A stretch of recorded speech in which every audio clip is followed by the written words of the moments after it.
Hi friends, welcome to my YouTube channel. ಇವತ್ತು ನೋಡಿ ನಾನು ಸಿಂಪಲ್ಲಾಗಿ ನುಗ್ಗೆಕಾಯಿ ಪಲ್ಯ ಮಾಡೋದನ್ನು ತೋರಿಸ್ತೀನಿ. ನುಗ್ಗೆಕಾಯಿ ಸ್ವಲ್ಪ ನೀರು ಹಾಕ್ಕೊಂಡು ಕುದಿಸ್ಕೊಂಡಿದ್ದೀನಿ, ಒಂದು 5-6 ನುಗ್ಗೆಕಾಯಿ. ಆಮೇಲೆ ಒಗ್ಗರಣೆಗೆ ಈರುಳ್ಳಿ, ಟೊಮಾಟೊ, ಕರಿಬೇವು ಎಲ್ಲ ಒಗ್ಗರಣೆ, ಜೀರಿಗೆ ಸಾಸಿವೆ ಒಗ್ಗರಣೆ ಕೊಟ್ಟು ಫ್ರೈ ಮಾಡ್ತಾಯಿದ್ದೀನಿ. ನೋಡಿ, ಟೊಮಾಟೊ 2, ಈರುಳ್ಳಿ 2, ಸ್ವಲ್ಪ ಕರಿಬೇವು, ಜೀರಿಗೆ ಸಾಸಿವೆ ಹಾಕಿ ಒಗ್ಗರಣೆ ಕೊಡಬೇಕು. ಆಯಿಲ್ ಸ್ವಲ್ಪ ಹಾಕಬೇಕು. ನೋಡಿ, ಈಗ ಅರಿಶಿನ ಪುಡಿ ಹಾಕ್ತಾಯಿದ್ದೀನಿ. ಅರಿಶಿನ ಪುಡಿ ಹಾಕಿ ನಂತರ ಒಂದು ಸ್ವಲ್ಪ ಜೀರಿಗೆ ಪೌಡ್ರು, ಧನಿಯಾ ಪೌಡರ್, ನಂತರ ಸ್ವಲ್ಪ ಚಿಲ್ಲಿ ಪೌಡರ್ ಹಾಕಬೇಕು. ಈಗ ಅರಿಶಿನ ಪುಡಿ ಹಾಕಿದ್ದೀನಿ, ಚೆನ್ನಾಗಿ ಕಲಿಸ್ತಾ ಇದ್ದೀನಿ.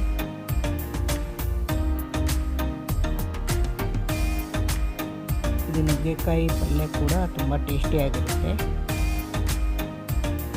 ದಾಲ್ ಮಾಡ್ಕೊಂಡು ಈ ಥರ ಪಲ್ಯ ಮಾಡ್ಕೊಂಡು ಸೈಡಲ್ಲಿ ತಿಂದರೆ ನೆಂಚ್ಕೊಳ್ಳೋಕೆ ಚೆನ್ನಾಗಿರುತ್ತೆ. ನೋಡಿ, ಸಾಲ್ಟ್ ಹಾಕಿದ್ದೀನಿ.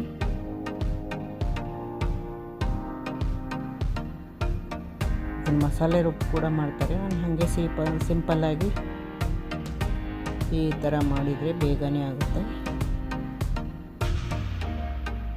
ನೋಡಿ, ಈಗ ಒಂದು ಮುಚ್ಚಳ ಮುಚ್ಚಿ ಇಟ್ಟಿದ್ದೀನಿ.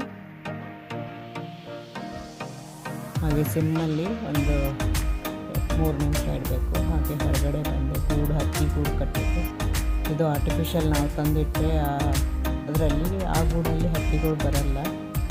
ಇದೇ ಗೂಡಲ್ಲಿ ವರ್ಷಕ್ಕೆ 2-3 ಬಾರಿ ಹಕ್ಕಿ ಮರಿ ಹಾಕುತ್ತೆ, ಮತ್ತು ಎಲ್ಲನೂ ಹಾರು ಹೋಗ್ತವೆ. ನೋಡಿ, ತುಂಬ ಚೆನ್ನಾಗಿರುತ್ತೆ. ಅವಾಗ ಚಿಮು ಅಂತ ಸೌಂಡ್ ಬರ್ತಾ ಇರುತ್ತೆ. ಹಾಗೆ ನೋಡಿ, ಇದು ಈಗ ಕುದ್ದಿದೆ. ಇದು ಕುದ್ದಿಲ್ಲ, ಅದಂದರೆ ಫ್ರೈ ಮಾಡಿದ್ದೀವಲ್ಲ, ಚೆನ್ನಾಗಿ ಫ್ರೈ ಆಗಿದೆ.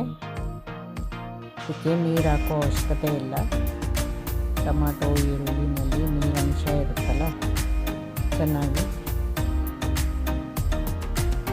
ಫ್ರೈ ಆಗಿರುತ್ತೆ. ನೀರು ಹಾಕಿದರೆ ಟೇಸ್ಟ್ ಬರಲ್ಲ. ನುಗ್ಗೆಕಾಯಲ್ಲಿ ಹೇಗೂ ನೀರು ಹಾಕಿ ಕುದಿಸಿರ್ತೀವಲ್ಲ. ಈಗ ನೋಡಿ, ಸ್ವಲ್ಪ ಜೀರಿಗೆ ಪೌಡ್ರ್ ಹಾಕಿದ್ದೀವಿ, ಸ್ವಲ್ಪ ಧನಿಯಾ ಪೌಡ್ರ್ ಹಾಕಬೇಕು.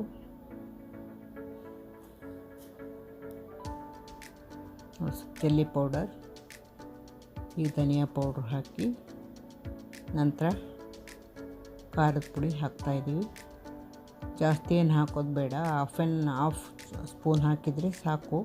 ಖಾರದ ಪುಡಿ ಕೂಡ ಜಾಸ್ತಿ ಖಾರ ತಿನ್ನಲ್ಲ ನಾವು, ಅದಕ್ಕೋಸ್ಕರ ಸ್ವಲ್ಪ ಕಡಿಮೆನೇ ಹಾಕ್ಕೊಳ್ತೀವಿ. ಬೇಸಿಗೆಯಲ್ಲಿ ಕಡಿಮೆ ತಿಂದ್ರೇ ಒಳ್ಳೆಯದು.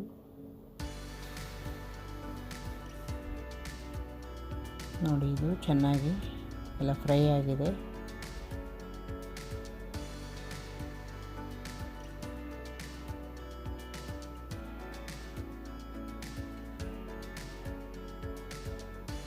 ಕೊತ್ತಂಬರಿ ಬೇಕಾದರೆ ಹಾಕ್ಕೋಬೋದು, ನಾವು ಹಾಕಿಲ್ಲ. ನೋಡಿ, ಈಗ ಸ್ವಲ್ಪ ಒಂದು 2-3 ನಿಮಿಷ ಮುಚ್ಚಿಡಬೇಕು.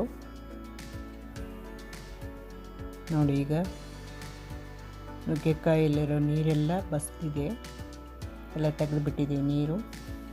ಬರೀ ನುಗ್ಗೆಕಾಯಿ ಮಾತ್ರ ಉಳಿದಿದೆ. ಈಗ ಇದು ಚೆನ್ನಾಗಿ ಫ್ರೈ ಆಗಿದೆ. ಇದರಲ್ಲಿ ನಾವು ಕುದಿಸ್ಕೊಂಡಿರೋವಂಥ ನುಗ್ಗೆಕಾಯಿನ ಇದರಲ್ಲಿ ಮಿಕ್ಸ್ ಮಾಡಬೇಕು. ನೋಡಿ, ಈಗ ಎಲ್ಲ ಚೆನ್ನಾಗಿ ಕಲಿಸ್ಬೇಕು.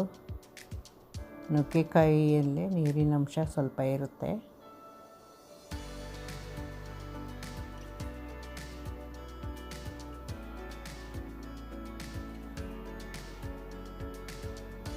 ನೋಡಿ, ಎಲ್ಲ ಚೆನ್ನಾಗಿ ನುಗ್ಗೆಕಾಯಿ ಕೂಡ ಬೆಂದಿದೆ. ಎಲ್ಲ ಒಗ್ಗರಣೆ ಎಲ್ಲ ಮಿಕ್ಸ್ ಮಾಡಿದ್ದೀವಲ್ಲ, ತರಕಾರಿ, ಇದು ಈರುಳ್ಳಿ, ಟೊಮಾಟೊ ಎಲ್ಲ ಹಾಕಿ ಅದು ಕೂಡ ಎಲ್ಲ ಮಿಕ್ಸ್ ಮಾಡಿದರೆ ತುಂಬ ಚೆನ್ನಾಗಿರುತ್ತೆ ಟೇಸ್ಟು.